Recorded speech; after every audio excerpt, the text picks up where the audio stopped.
Indian defence से related एक बड़ी अपडेट आई है। ये तो आप सब जानते ही हैं कि आज दुनिया में युद्ध के चलते उथल पुथल मची हुई है। हर एक देश अपनी हवाई सुरक्षा को और मजबूत करने में लगा हुआ है, क्योंकि आज का युद्ध एयर स्ट्राइक का है। स्वार्म ड्रोन्स भेजे जा रहे हैं, बैलिस्टिक मिसाइल्स मारी जा रही हैं और फाइटर जेट्स भी युद्ध में अहम भूमिका निभा रहे हैं। इसी के चलते भारत भी अपनी हवाई क्षमता को बढ़ा रहा है। काल प्रोजेक्ट के तहत शेषनाग ड्रोन 150 को डेवलप किया जा रहा है। वहीं भारत अपने मीडियम वेट फाइटर जेट तेजस मार्क II को पहले से ज्यादा ताकतवर स्ट्राइक क्षमता के साथ तैयार कर रहा है। इस एयरक्राफ्ट को स्टार्टिंग से ही ऐसे डिजाइन किया जा रहा है कि इसमें लंबी दूरी के कई सटीक हथियार आसानी से लगाए जा सके। इन हथियारों में लंबी दूरी की क्रूज मिसाइल स्कैल्प EG और इजराइल की सटीक मिसाइल स्ट्राइक क्रिस्टल मेश शामिल है। ये दोनों हथियार पहले से ही भारतीय वायुसेना के बेड़े में मौजूद है।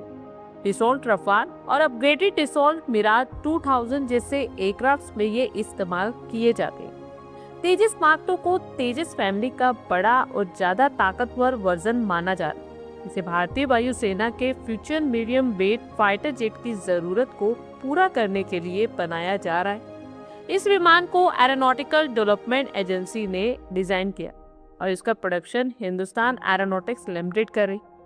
मार्क II का इंफ्रास्ट्रक्चर पहले वाले तेजस मार्क I से बड़ा है। इसमें ज्यादा हथियार ले जाने की क्षमता है और इसमें एडवांस एवियोनिक सिस्टम लगाए गए हैं। इस फाइटर जेट में GE F414 GE IN-S6 turbofan engine लगाया जाएगा। ये इंजन ज्यादा थ्रस्ट देता है, जिससे विमान ज्यादा वजन के हथियार लेकर लंबी दूरी तक उड़ान भर सकता है। इसी वजह से मार्क II अपनी कैटेगरी में एक हैवी स्ट्राइक फाइटर की तरह काम कर सकता है। एक रिपोर्ट के अकॉर्डिंगली तेजस मार्क II में फर्स्ट स्टेज में हवा से हवा में मार करने वाली और सटीक स्ट्राइक हथियारों को प्रेफरेंस दी जाएगी। इसमें भारत की स्वदेशी अस्त्र मार्क I और लंबी दूरी की अस्त्र मार्क II मिसाइल शामिल होंगी। फ्यूचर में और ज्यादा दूरी वाली अस्त्र मार्क III को भी इसमें जोड़ा जा सकता है। करीबी हवाई लड़ाई के लिए इसमें इंफ्रारेड गाइडिंग ASRAAM मिसाइल्स भी शामिल होंगी, जो पहले से भारतीय वायुसेना के कई फाइटर जेट्स में इस्तेमाल हो रही है। इसमें हवा से जमीन पर हमला करने के लिए स्कैल्प EG क्रिस्टल मेश और high speed strike missile rampage को शामिल करने की प्लानिंग है। सेकेंड फेज में इस विमान में और भी एडवांस और हैवी वेपन्स इंटीग्रेट किए जाएंगे। इनमें सबसे इम्पोर्टेंट है ब्रह्मोस NG, जो सुपरसोनिक ब्रह्मोस मिसाइल का छोटा और लाइट वर्जन होगा और खास तौर पर फाइटर जेट्स के लिए बनाया जा रहा है।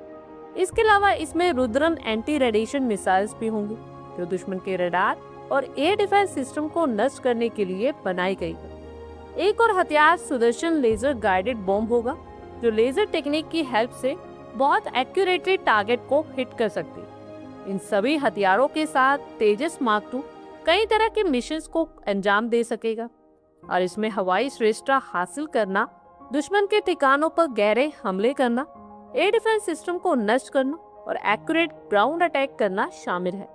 इस तरह ये फाइटर जेट पश्चिमी और स्वदेशी दोनों तरह के हथियारों का इस्तेमाल करके भारतीय वायुसेना की ताकत को काफी बढ़ा सकता है।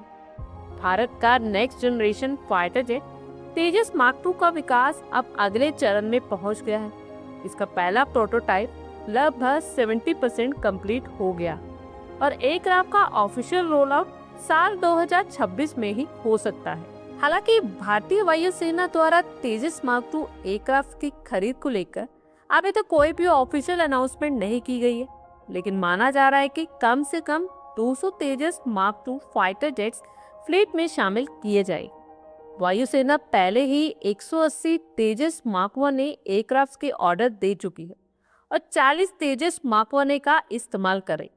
आप लोगों की क्या कुछ राय है, कमेंट बॉक्स में शेयर करें। आई होप आपको हमारी ये वीडियो अच्छी लगी हो और आगे भी इसी तरह के अपडेट्स के लिए हमारे चैनल को जरूर सब्सक्राइब करें। धन्यवाद।